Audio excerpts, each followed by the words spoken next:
ഇന്ത്യക്കായുള്ള MQB-A0 iron പ്ലാറ്റ്ഫോമിൽ ഒരുങ്ങുന്ന Skoda sedan ANB എന്ന രഹസ്യനാമം നൽകിയതായി വെളിപ്പെടുത്തി Skoda auto India sales service and marketing director Zac ഹോളിസ്.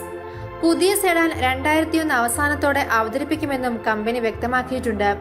എന്നാൽ ഇത് പുതുതലമുറ റാപ്പിഡ് ആയേക്കുമെന്നും സൂചനയുണ്ട്.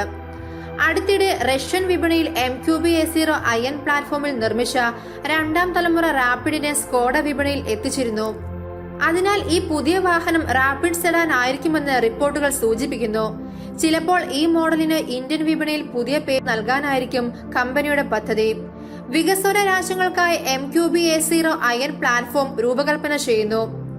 ചിലവ് ചുരുക്കൽ നടപടികൾക്ക് പുറമെ കാലാവസ്ഥാ സാഹചര്യങ്ങളുമായി പൊരുത്തപ്പെടാൻ ആവശ്യമായ ചില മാറ്റങ്ങളുള്ള MQB-A0 പ്ലാറ്റ്ഫോമിൽ നിന്ന് ചില വ്യത്യാസങ്ങൾ ഈ പ്ലാറ്റ്ഫോമിനുണ്ടാകും.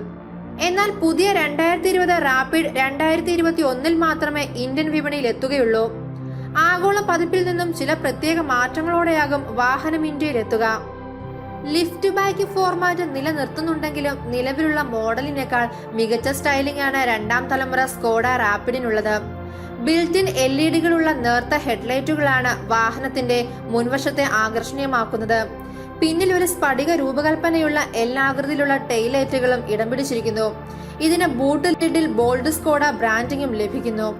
രണ്ടാം തലമുറ റാപ്പിഡിന്റെ ഇന്റീരിയറും പൂർണ്ണമായും നവീകരിച്ചു. മുൻ തലമുറയെ അപേക്ഷിച്ച് മികച്ച നവീകരണം സ്കോഡ അകത്തളത്തിൽ ഒരുക്കിയിരിക്കുന്നു. ഇത് കൂടുതൽ പ്രീമിയം മെറ്റീരിയലുകളാൽ നിർമ്മിതമാണ്. അതോടൊപ്പം ഡാഷ്ബോർഡിൽ ഒരു ഫ്ലോട്ടിംഗ് ഇൻഫോർടൈൻമെന്റ് യൂണിറ്റും നൽകിയിരിക്കുന്നു. ക്യാബിനിൽ മികച്ച അന്തരീക്ഷം നൽകുന്നതിന് വാഹനത്തിൽ ആംബിയൻ ലൈറ്റും പ്രദാനം ചെയ്യുന്നു. അനലോഗ് ഇൻസ്ട്രുമെന്റ് ക്ലസ്റ്റർ പൂർണ്ണമായും ഡിജിറ്റൽ യൂണിറ്റിന് വഴിയൊരുക്കിയതും ശ്രദ്ധേയമാണ്. സ്റ്റിയറിംഗ് വീലിനായി 2 ഓപ്ഷനുകളുള്ള റഷ്യൻ പതിപ്പ് മോഡൽ വിൽപ്പനയ്ക്കെത്തും. എന്നാൽ ഈ ഓപ്ഷനുകൾ ഇന്ത്യൻ പതിപ്പിൽ നിന്നും ഒഴിവാക്കിയേക്കും. റഷ്യൻ വിപണിയിൽ അവതരിപ്പിച്ച 2020 സ്കോഡ റാപ്പിഡിന് 2 എഞ്ചിൻ ഓപ്ഷനുകൾ ലഭിക്കുന്നുണ്ടെങ്കിലും ഇന്ത്യയിൽ റാപ്പിഡിന് ഒരൊറ്റ എഞ്ചിൻ ഓപ്ഷൻ മാത്രമായിരിക്കും ലഭിക്കുക. ഇത് ഒരു TSI turbo charged petrol engine രൂപത്തിൽ പരമാവധി 115 bhp കരുത്തും 250 Nm ടോർക്കും സൃഷ്ടിക്കും.